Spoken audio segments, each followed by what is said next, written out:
Mene Otca i Syna i Ducha Svätého, milí pútnici a turisti, vítam vás na svätej omši, tu u Čulákov a z Mešice z Hutyrovce, aby som to dal na správnu mieru a že ma nezažalujú, že je to tak sa ospravedlňujem, ak som zmenil názov tohto miesta, ale to nie je dôležité.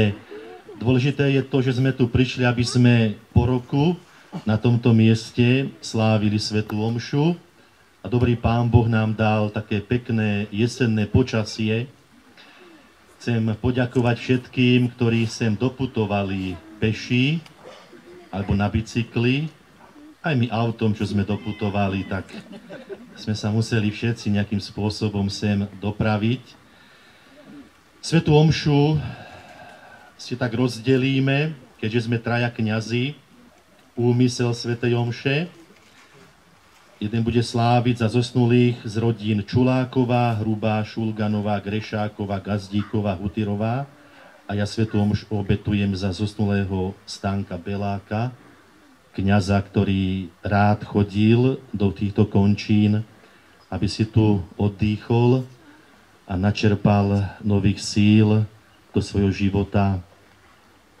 Chceme aj na neho si spomenúť a poďakovať za to, že sme ho poznali a na ceste života mohli stretnúť. Po chvíľke ticha oľutujme svoje hriechy, poprosme o Božie milosrdenstvo, aby sme takto slávili najsvätejšie tajomstvá.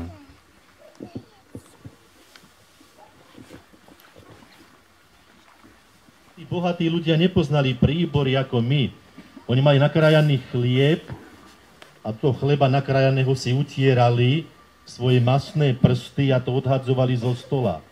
Ani tohto sa tomu chudákovi Lazárovi nedostalo. Len tie psi prichádzali a lízali mu vredy.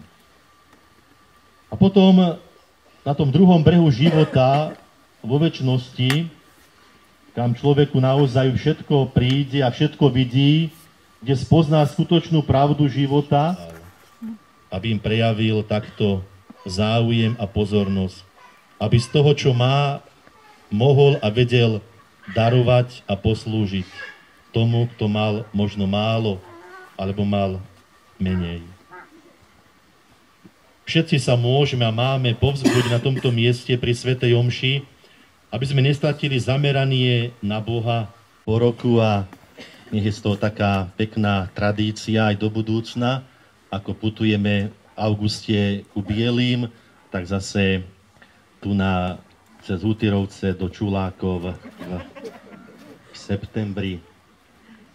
Takže záverečné požehnanie a už potom sa neponáhľate, keď ste už vážili takú cestu zo široka ďaleka. Svätého Jána Nepomuckého ochraňuje a žehná milosrdný a všemohúci Boh, Otec i Syn i Duch Svätý.